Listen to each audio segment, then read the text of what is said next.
কি একটা ম্যাচ গেল ভাই আজকে, যে 40টা শট, জাস্ট একটা টিম শট অন টার্গেট 13টা, গোল হয়েছে ভাই একটা। এটা কি ভাই মানা যায়? যে প্রথম হাফে বার্সা যেভাবে খেলতেছিল ভাই, ধরেই নিয়েছিলাম যে আজ 6-7টা বলবো, জাস্ট ফিনিশিংটা খারাপের কারণে একটু আচ্ছা, লেভেনডস্কি ইনজুর, রাফিনা স্টার্টিং করে নাই, এটার জন্য ভাইয়া বুঝতে হইব। খুব ভালো খেলছে, এরকম না যে খারাপ খেলছে, কিন্তু যেভাবে খেলছে গোলগুলা আরো বেশি করা দরকার ছিল। মায়োরকা আজকা ভাই যে ডিফেন্স গুলা দিছে, যে গোলকিপার যে সেভ গুলা দিছে ভাই অসাধারণ। মানে ওদের জন্যই মানে আজকে খেলাটা আরো বেশি রোমাঞ্চকর হয়েছে, কারণ ওরা যেভাবে ডিফেন্স দিছে, যেভাবে গোলকিপারটা যেভাবে সেভ গুলা দিছে, অসাধারণ খেলছে, অসাধারণ। আনসু ফাটি নিয়ে যদি কিছু একটা বলি, অনেকদিন তো স্টার্টিং করছে। আনসু ফাটি নিয়ে আমি নিজে অনেক আশাবাদী আছিলাম যে ও যদি একটা চান্স পায় ভালো কিছু করব। আর চেষ্টা করছে, যথেষ্ট চেষ্টা করছে। আমার মনে হয় যে ওর এটা লাস্ট চান্স ছিল। যতদিন পর্যন্ত লেভানডস্কি আসতেছে না, হয়তো স্টার্টিং করতে পারে, আর যদি হাফ টাইমে পরেও নামে হয়তো একটু আর্লি নামবো। আগে যেমন 60-70 মিনিট বা 80 মিনিটের জায়গায় তখন নামতো, হয়তো একটু কাছে গিয়া নামবো। কিন্তু আমি চাই আনসু ফাটি একটু সুযোগ পাক। ও অনেকগুলা ইনজুর হয়েছে, অনেকগুলা দিন কাটাইছে ইনজুরিতে। আনসু ফাতির সাথে নেইমার অনেক মিল আছে, যখনই মাঠে নামে ইনজুড, আবার যখন কাম ব্যাক করে আবার ইনজুড। দেখ আজকে ভাই বেঁচে গেছি গা, যে আজকে ইনজুরটা দেখি নাই। এখানে বালদে নাই, লেভানডস্কি নাই, সামনে এল ক্লাসিকো, চ্যাম্পিয়ন লিগ, ভাই কেমনে কি বলবো ভাই জানি না।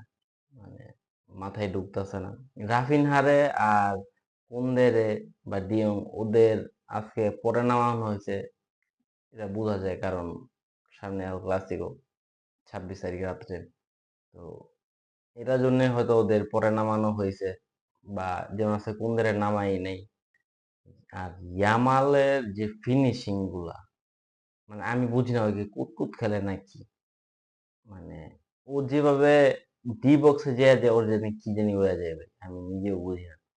এভাবে কুতুর কুতুর খেলতে থাকে, মানে আমার কতটা ফানি লাগতে পারে। মানে আমার নিজেতে আমার রাগ উঠে যায়, ভাই তুই এমন কথা করছিস, তুই শর্ট লে, তুই দেখতেছস যে তুই ড্রিবলিং দেওয়ার চেষ্টা করছিস, হইতাছে না, বলছিস যেভাবে চাইতেছিস তো হইতাছে না, তুই শর্ট নে, তুই লং রেঞ্জ শর্ট গুলা নে, ট্রাই কর। না, আর কুতুত খেলতে হইব। ওর এই কুতকুত খেলার জন্য লেগেই ভাই ক্লাসে ফিনিশিং গুলো আরো খারাপ হয়। ও যেভাবে চায় বা যে যা করতে চায় সেভাবে হয় না, লাস্টে দিয়া হয়তো গোলগুলা মিস হয়, চান্স গুলা মিস হয়। আজকে আমাদের ডিফেন্সও খুব ভালো খেলছে, এরিক গার্সিয়া, ইনিগো মার্টিনেজ আর রোনাল আরোহো, ভাই ওরা এখন যেভাবে যেটা ওয়াল ওয়াল ওয়া দাঁড়াইছে বার্সার, মানে মাথা নষ্ট করে লেগেছে। মানে এই ইটা ওদের ডিফেন্সটা যদি আমি 2-1 বছর যদি এভাবে থাকে, Barcelona defence one of the best defence হইব। যাই হোক, পরিশেষে ভাই আমরা জিতছি, ড্যানি অলমোর একটা গোলে আমরা জিততে পারছি ম্যাচটা, এই সবচেয়ে বড় কথা। সামনে এল ক্লাসিকো, চ্যাম্পিয়ন লিগের সেমিফাইনাল, অনেক বড় বড় খেলা আছে, দুটো এল ক্লাসিকো ম্যাচ আছে, দুটো চ্যাম্পিয়ন লিগের ম্যাচ আছে, অনেক ব্যস্ত সূচি ভাই। জানি না কেমনে কি হইব, এতটুকুই চাই ভাই, মাদ্রিদ হারাইতে চাই, চ্যাম্পিয়ন লিগের সেমিফাইনালটা জিতা, ভাই আমরা ফাইনালে যেতে চাই। দেখা যাক কি হয়, আশা তবে অনেক কিছুই রাখি। ওই পূর্ণ কতটুকু হয় জানি না। থ্যাংক ইউ সো মাচ সবাইকে। বিস্কাল বার্সা।